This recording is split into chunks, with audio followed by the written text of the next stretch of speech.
നമസ്കാരം. Raf talk ഫുട്ബോളിലേക്ക് അവർക്കും സ്വാഗതം. ഇത് ചരിത്രപരമായ നാണക്കേടാണ്. മുമ്പ് ഇങ്ങനെയൊന്നും ഉണ്ടായിട്ടേയില്ല. ഇന്നലത്തെ ഒളിമ്പിക്സിലെ അർജന്റീന വേഴ്സസ് മൊറോക്കോ മത്സരത്തെക്കുറിച്ച് അർജന്റീനയുടെ സീനിയർ താരം നിക്കോളാസ് ഓട്ടാമെൻഡി പ്രതികരിച്ചിരിക്കുകയാണ്. കളിയിൽ സംഭവിച്ച എല്ലാവർക്കും അറിയാമല്ലോ. 2-1 അർജന്റീന പുറകിൽ നിൽക്കവേ കളിയുടെ അവസാന ഘട്ടത്തിൽ അർജന്റീന ഗോൾ അടിച്ചു. പക്ഷെ അത് ഓഫ് സൈഡ് ആയിരുന്നു. ഓഫ് സൈഡ് ഒന്നും അപ്പോൾ വിധിച്ചിട്ടില്ല. അതിനു മുമ്പേ കളിക്കളം കയ്യേറി മൊറോക്കോയുടെ ആരാധകർ, അതുപോലെ പടക്കങ്ങൾ എറിഞ്ഞു ഗ്രൗണ്ടിലേക്ക്, അതുപോലെ ബോട്ടിലുകൾ എറിഞ്ഞു, ആകെ നശിപ്പിച്ചു. താരങ്ങൾ കളിക്കളം വിട്ടു പോയി. പിന്നെ 1.5 മണിക്കൂറിന് ശേഷം വാറൊക്കെ നോക്കിയത് ഗോളല്ലെന്ന് പറഞ്ഞ് വീണ്ടും 3 മിനിറ്റ് കളിപ്പിച്ചു. അപ്പോൾ ഇത് കേട്ടുകേൾവി പോലുമില്ല. ഞങ്ങൾക്ക് കളി തുടരാൻ ആഗ്രഹമുണ്ടായിരുന്നില്ല. ഞങ്ങൾക്ക് മാത്രമല്ല, മൊറോക്കോയുടെ താരങ്ങളും പറഞ്ഞത് കളിക്കേണ്ടതില്ല എന്നായിരുന്നു.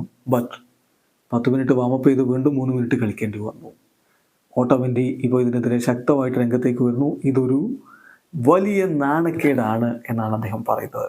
ചരിത്രപരമായ നാണക്കേടെന്ന് അദ്ദേഹത്തിൻ്റെ വാക്കുകളിലേക്ക് പോവുകയാണ്. അദ്ദേഹം പറയുന്നു, ഇതൊരു ഹിസ്റ്റോറിക് ഡിസ്ഗ്രേസ് ആണ്. ഇങ്ങനെയൊന്നും ഇതിനു മുമ്പ് സംഭവിച്ചിട്ടേയില്ല. മൊറോക്കൻ താരങ്ങൾക്ക് കളി തുടരണമെന്നുണ്ടായിരുന്നില്ല. ഞങ്ങൾക്കും അങ്ങനെ തന്നെയായിരുന്നു. കളി പിന്നെ പുനരാരംഭിക്കണമെന്നുണ്ടായിരുന്നില്ല. 1.5 മണിക്കൂറിലധികം ഞങ്ങൾ ലോക്കർ റൂമിൽ വെയിറ്റ് ചെയ്തു. ആരും ഞങ്ങളോട് ഒന്നും വന്ന് പറഞ്ഞില്ല. വളരെ ഫ്രസ്ട്രേറ്റിംഗ് ആയിട്ടുള്ളൊരു കാര്യമാണ്. ഇങ്ങനെയാണോ ഒളിമ്പിക്സ് നടത്തുക?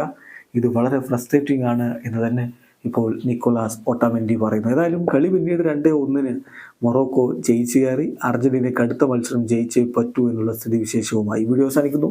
ഫുട്ബോൾ ലോകത്ത് കൂടുതൽ വിശേഷങ്ങളുമായി റാഫ് ടോക്സ് എത്താം.